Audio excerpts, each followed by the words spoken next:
Andare a teatro fa bene alla nostra umanità, al nostro essere umani. Il teatro nasce con l'uomo.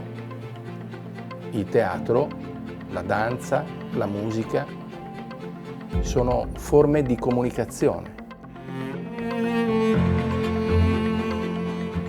Il teatro è bellezza, è uno specchio, qualcosa di insostituibile, perché è la natura stessa dell'uomo che porta a far sì che vi sia la necessità di stare insieme, di vivere insieme. È un qualche cosa che ci riporta a un senso primitivo del nostro essere umani.